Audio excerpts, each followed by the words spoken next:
Больше всего на свете Виктория мечтала стать известным блогером, таким как ее кумир Выбражуля-Покажуля. Выбражуля-Покажуля рассказывала своим подписчикам про любимые фильмы, показывала свои путешествия, пела песни, а иногда и плакала, когда в ее жизни случалось что-то грустное. А вместе с ней плакали миллионы ее подписчиков по всей стране. Вика и ее подруги старались во всем походить на своего кумира. Они пили газировку, которую пила Выбражуля, и ели чипсы, которые она рекламировала. Иногда Выбражуля-Покажуля устраивала встречи для фанатов в торговых центрах, но попасть туда было совершенно невозможно.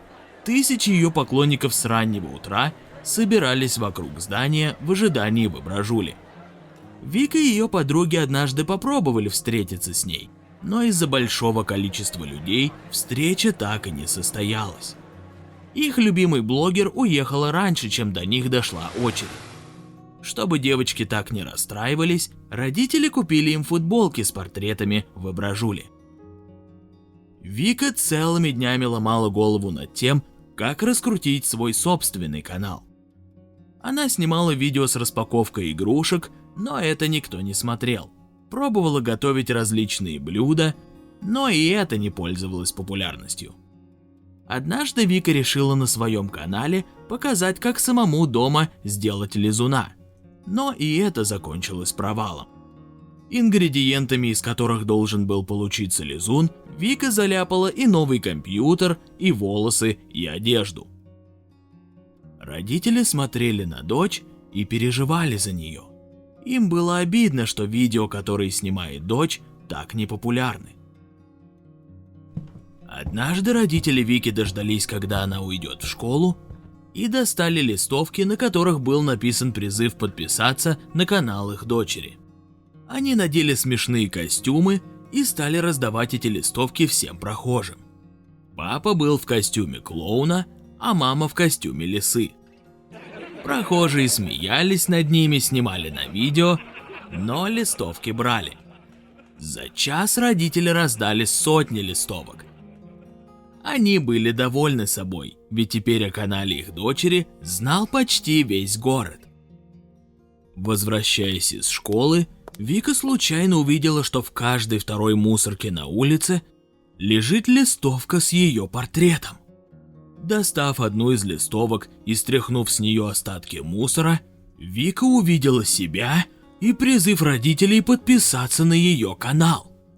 Она открыла свою страницу в интернете и увидела, что у нее и правда прибавилось немного подписчиков, но прибавилось и комментариев.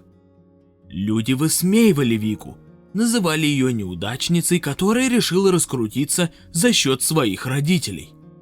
Такого позора Вика пережить не могла. Она скомкала листовку, бросила ее на дорогу и побежала в сторону заброшенного парка развлечений. Вообще-то в этот парк развлечений родители запрещали ходить своим детям. Когда-то этот парк с большим количеством аттракционов был местом сбора всего города. Тут праздновали дни рождения, а по выходным проводили ярмарки. Но однажды там случилось страшное. Аттракцион-паровозик, на котором катались люди, заехал в тоннель и больше оттуда не выехал. Тогда полиция не смогла отыскать ни исчезнувших людей, ни паровозик. Парк закрыли до выяснения обстоятельств и больше не открыли. Вика шла вдоль покосившихся каруселей мимо ржавого колеса обозрения. У нее было очень плохое настроение. Она была зла на родителей за то, что они сделали. Она еще раз открыла свою страницу в интернете и увидела, что злых комментариев стало еще больше. Люди не просто обзывали ее неудачницей. Они стали критиковать ее голос, внешность и манеру одеваться. Вика была в ужасе. Она включила авиарежим на своем телефоне, чтобы новые комментарии не загружались. Девочка решила спрятаться в этом парке до тех пор, пока не поймет, как ей дальше жить.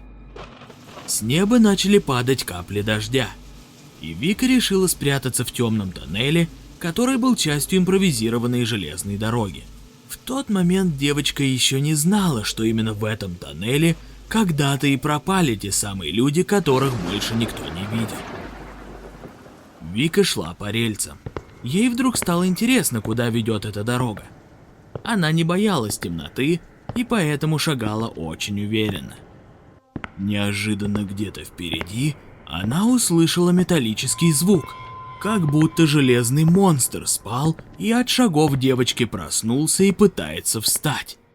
Вика стала вглядываться вдаль, и когда ее глаза привыкли к темноте, она вдруг увидела большое круглое лицо, которое ей улыбалось. Школьница была в восторге, ведь это был паровозик Томас, мультики о приключениях которого она так любила в детстве. Она подошла к нему и потрогала за выпуклые пластмассовые щеки. В эту минуту глаза паровозика открылись, и Вика пришла в еще больший восторг. Она поняла, что все механизмы паровозика работают, и он может даже моргать. «Привет, Томас!» — сказала девочка и засмеялась. В эту минуту глаза Томаса неожиданно стали светиться красным светом. От этого свечения в тоннеле стало немного светлее, и Вика увидела, что в углу тоннеля лежит скелет, покрытый паутиной. Девочка поняла, что она в опасности. Глаза паровозика Томаса стали светиться еще ярче, а улыбчивый рот растянулся в жуткой гримасе, обнажив гигантские зубы. Вика вздрогнула. Она все еще думала, что паровозик Томас – это аттракцион, и не могла понять, кому такой страшный аттракцион может понравиться. Паровозик издал гудок, и из его трубы повалил дым. Медленно машина двинулась в сторону Виктории. Девочка стала пятиться назад.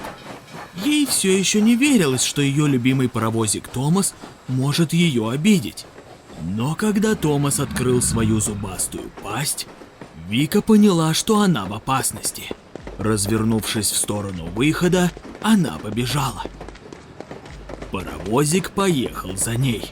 Девочка бежала и думала, что если паровозик передвигается по рельсам, то тогда ей стоит сойти с них и отбежать в сторону, и паровозик не сможет ее преследовать.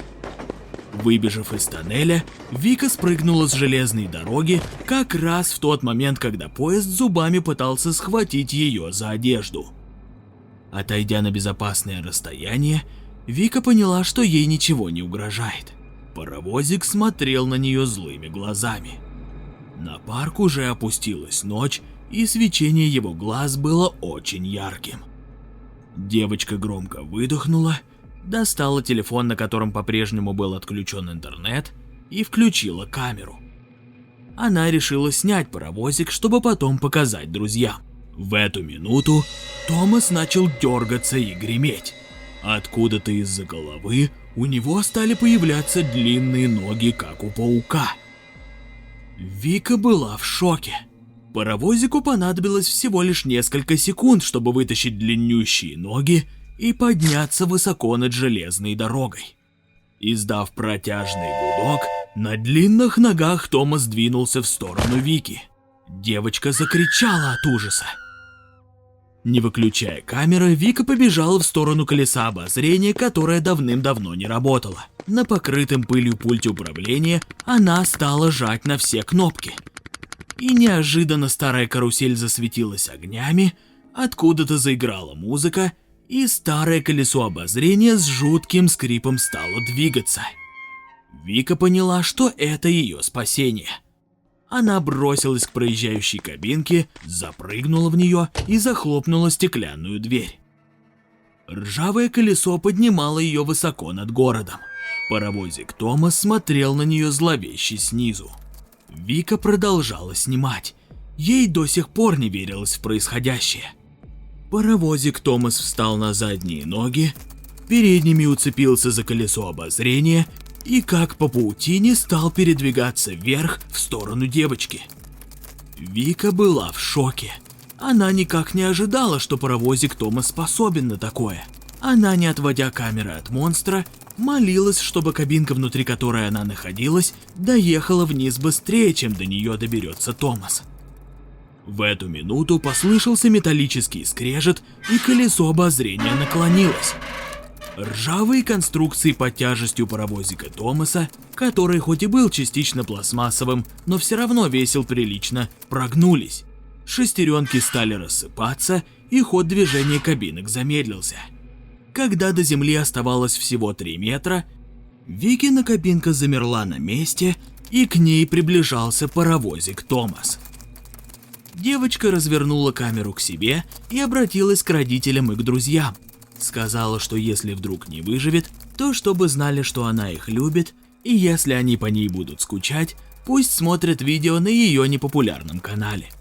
После этого она выбила ногой дверь кабинки и прыгнула вниз, как раз в ту минуту, когда ноги Томаса уже пытались ее открыть. Девочка побежала в сторону выхода. Паровозик Томас переполз с колеса на землю и устремился за девочкой. Когда их разделяло буквально 5 метров, раздался жуткий грохот.